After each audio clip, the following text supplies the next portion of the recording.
Today we're venturing into the Nattai Wilderness, along Starlights Trail, but detouring along the Slott Way Track and then up to Ahearn's lookout, where we should get some pretty nice views. However, this is a remote area and the tracks are supposedly heavily overgrown, so we're expecting a lot of bush bashing and scrambling. We'll also be following the Nattai River down to Emmetts Flat campground without any real track to help us. However, the trip back out tomorrow will be along Starlights Trail, which will be much easier going. Weather-wise, things are looking pretty mild, bit of rain around, but mostly good hiking conditions. There's a thunderstorm rolling in tomorrow, but we'll hopefully be out by the time it arrives. So we're expecting a pretty tough day, so let's get a move on.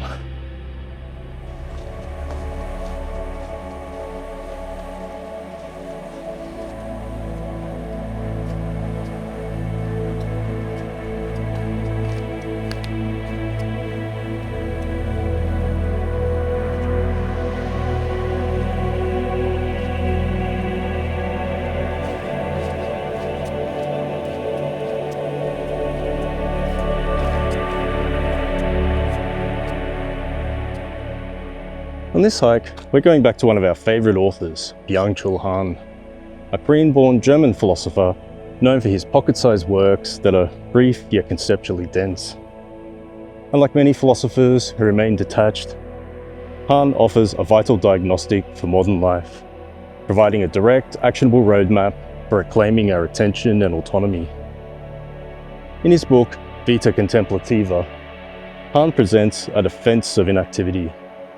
He argues that our obsession with constant productivity is eroding our capacity for a true life. Instead, we need to embrace the art of lingering, listening, and contemplating, not because we need relaxation or wellness, but because it is an ontological necessity of the human condition, lest we are reduced to mere biological machines. Vita Contemplativa is a call to resist the compulsion to act.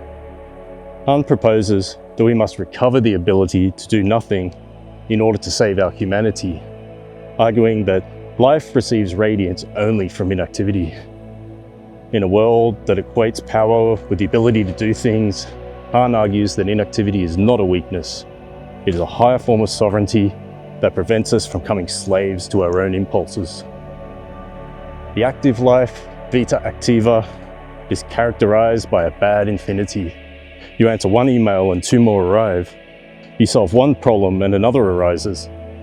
There is no natural endpoint. The person who can only act is a slave to the world's demands. However, the person who can contemplate has the power to stop the machine, step out of the stream of necessity, and truly inhabit their life. It provides the closure that activity cannot.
campsites.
Looks like this is Ahearn lookout.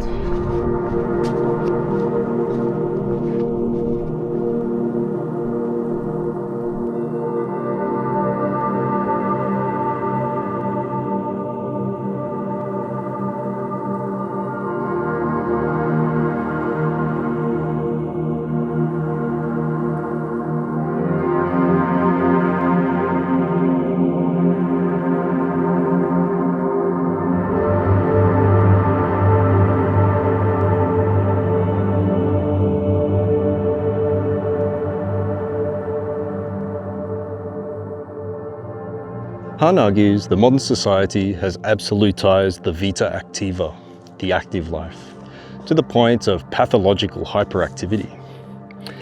We have now been reduced to a closed loop of stimulus and response between the constant ping of notifications, the infinite scroll of our news feeds, and the rage bait designed to trigger instant outrage. We are under siege. These stimuli are engineered to bypass the prefrontal cortex, the seat of our contemplation, and strike directly at the lizard brain. This cycle transforms us into reflexive animals. When we lose the space between a stimulus and our response, we lose our freedom, we lose our sovereignty, and eventually we lose our very sense of self. This is the hidden reality of modern survival mode. It is the persistent, low-level anxiety of an animal constantly scanning for threats, unable to look up, unable to plan, and unable to see the big picture. The trap is that we cannot work our way out of survival mode. It cannot be solved with a better schedule or a vacation, which is often just a pit stop to recharge the machine for more labor. Instead, we must fundamentally change the nature of our time. We must reintroduce the pause, for it is only in the silence of inactivity that meaning is created.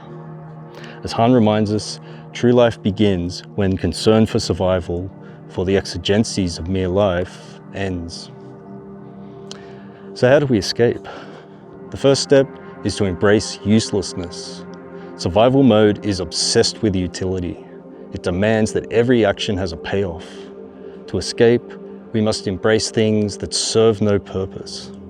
We see this in the history of festivals, which were once sacred pauses in production before they were colonized by consumerism. We see it in the Japanese tea ceremony, where intricate gestures exist not to deliver caffeine, but to create an atmosphere of contemplation. We see it in the deep play of children, who move not to level up or win, but for the sheer non-utilitarian joy of imagination. In our world, even our hobbies have become gamified.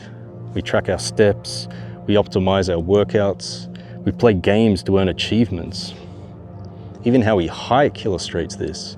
Are we marching to reach a summit, or crushing the miles to beat a personal best? Or can we stop to look at a plant for 5 minutes? Can we sit on a rock and just feel the sun? Does it matter if we don't even reach our destination? There is perhaps nothing more useless, yet more human, than staring into a campfire for hours on end. Ahearn writes, "We owe true happiness to the useless and purposeless, to what is intentionally convoluted, what is unproductive, indirect, exuberant, superfluous, to beautiful forms and gestures that have no use and serve no purpose. Unlike walking to a destination, running somewhere or marching, taking a leisurely stroll is a luxury.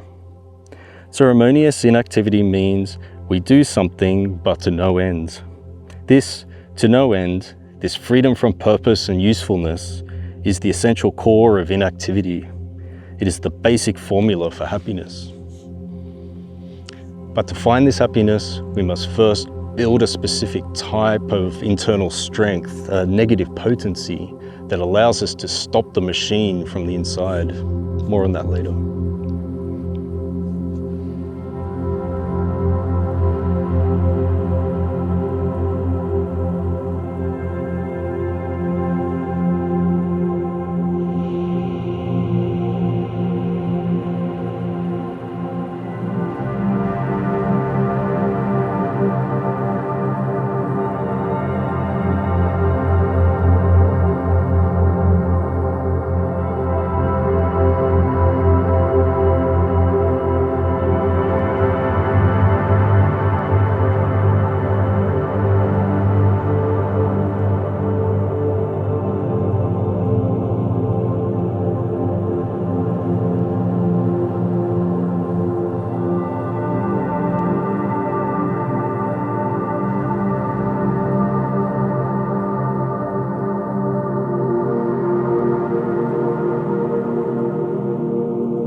backtracked a fair way from Ahearn Lookout.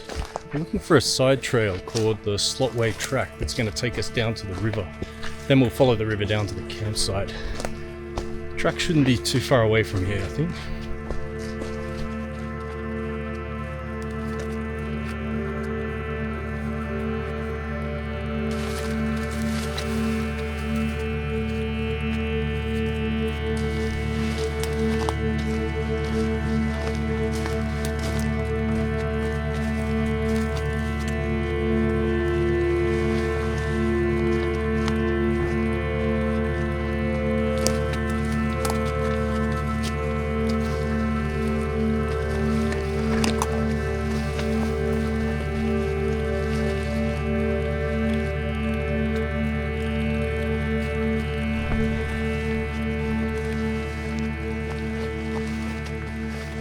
Track seems to have just disappeared. I think we're going in the right direction.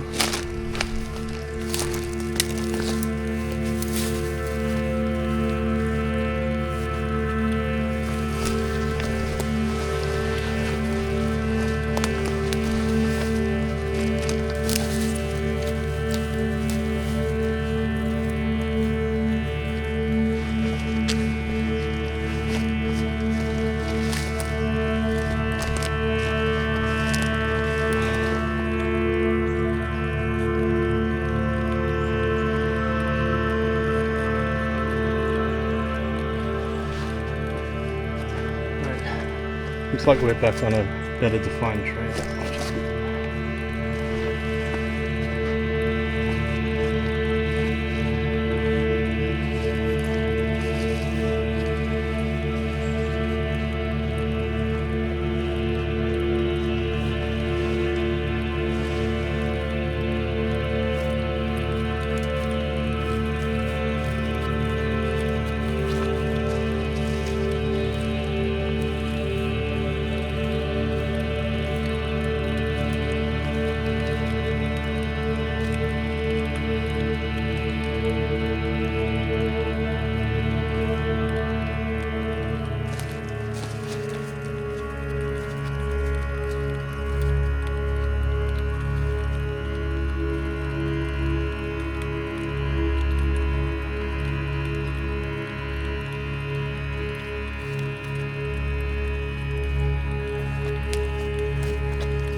We're across the Nattai River from where the Slott Way Track comes out.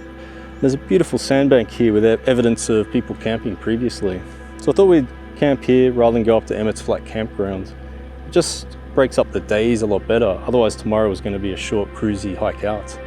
Instead, tomorrow we'll hike up the Nattai River and then take Starlights Track out.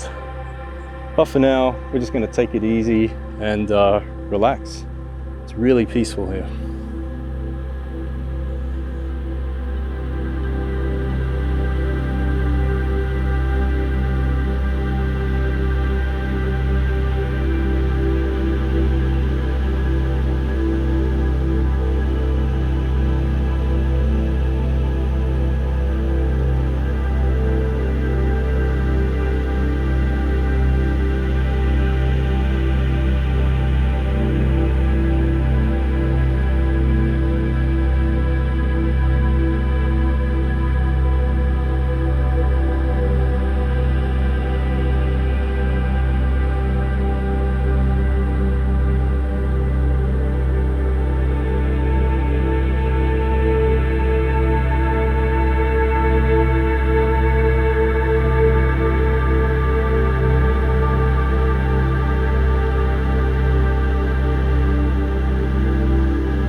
Modern life has become a stimulus response loop.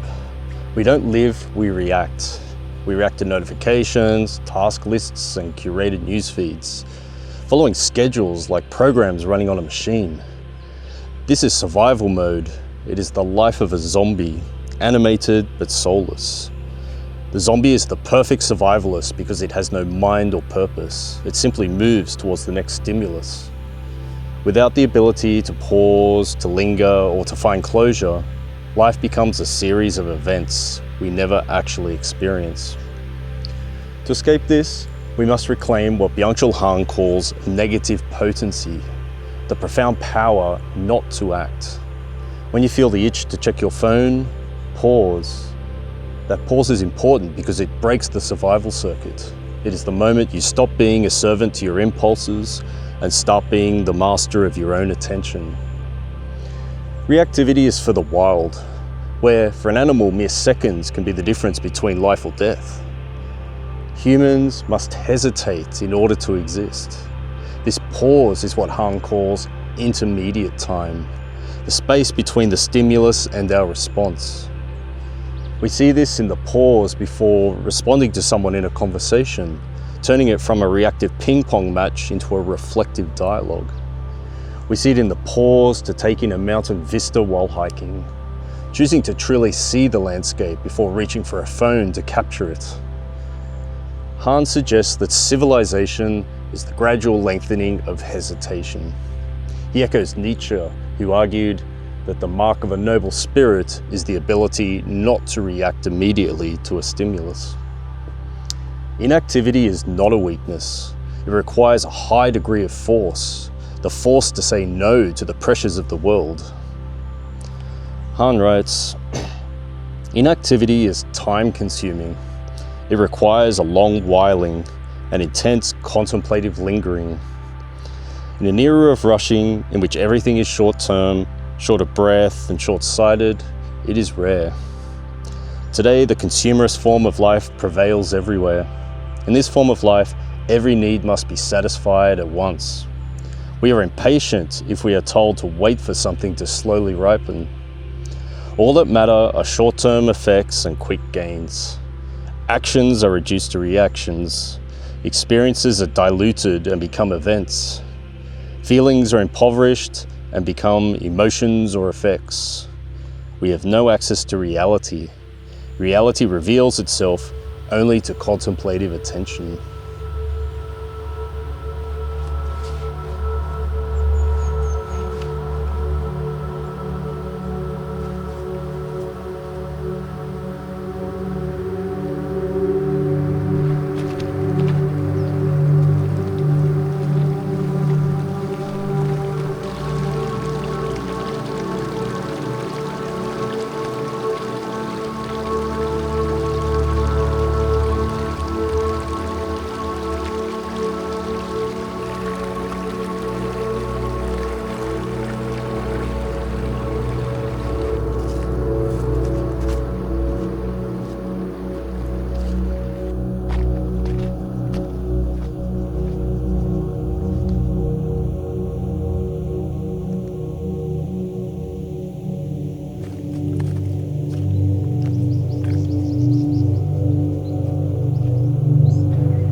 To encounter a life that is truly experienced and not just survived, we must first change our relationship with boredom.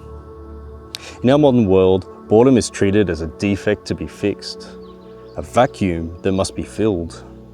But Han argues that boredom is a necessary threshold that must be crossed to reach true creativity.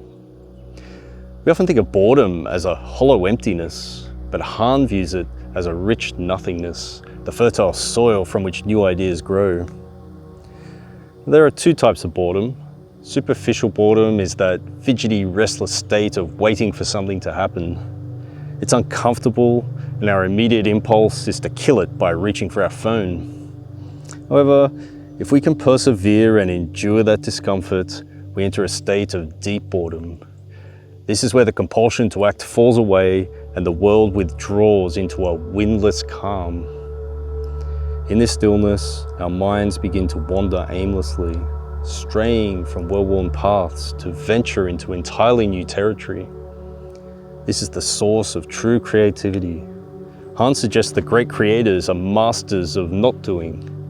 They understand that while activity merely reproduces the known, it's inactivity that allows for the arrival of the new. They give their ideas time to ripen. He cites Walter Benjamin's beautiful imagery.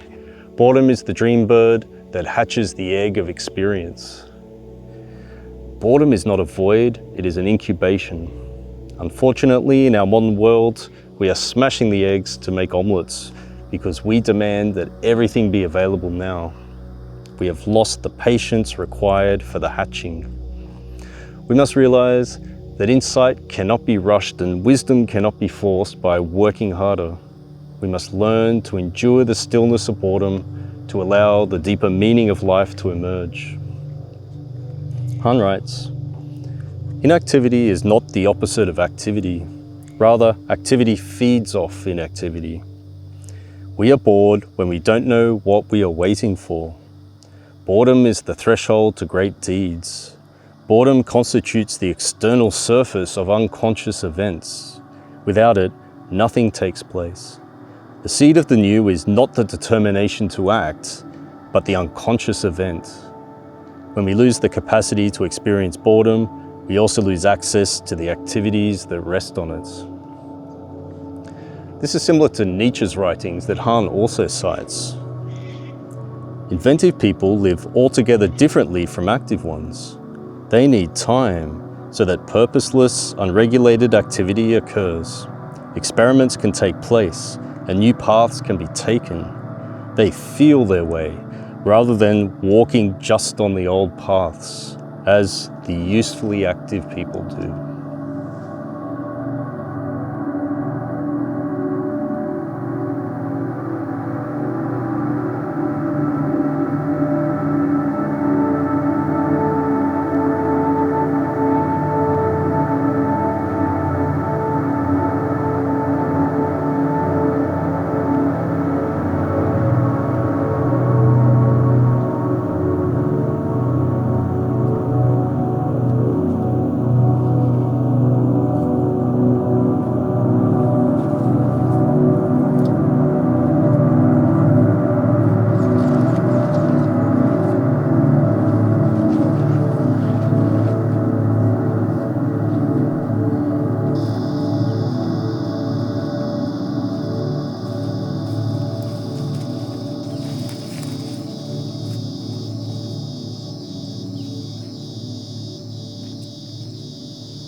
Found a campsite.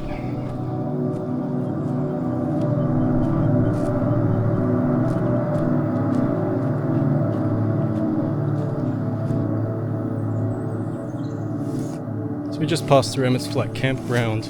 Not a bad place to stay, but I think where we camped last night was much better in my opinion. So we're now on Starlights Trail for the hike out. So yep, we're on the home stretch now, although it is going to get pretty steep, I think.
Vita Contemplativa has the power to fundamentally transform our experience of the world, and nowhere is this more evident than when we step into nature.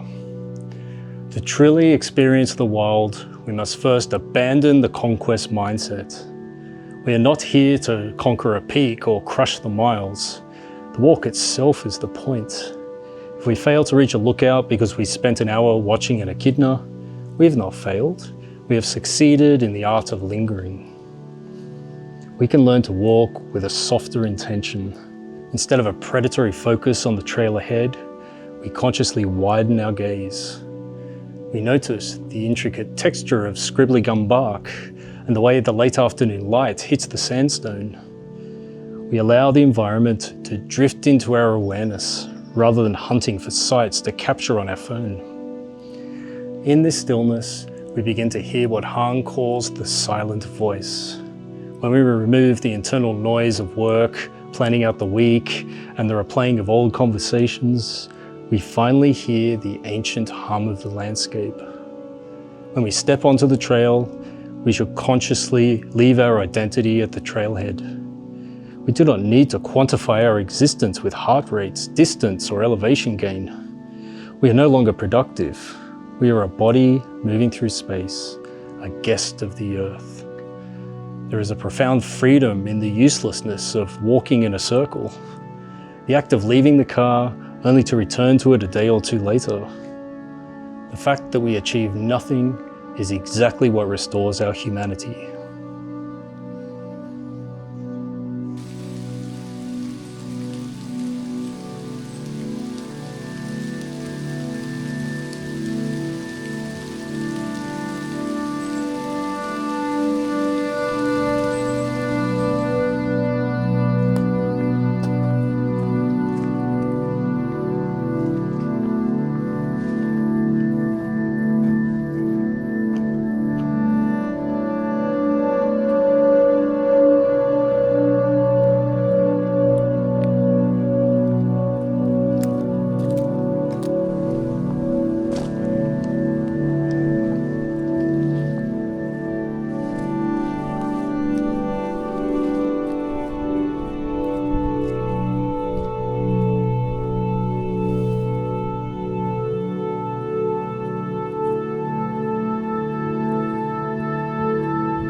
now we're back out on the main track. So this is where we came down yesterday.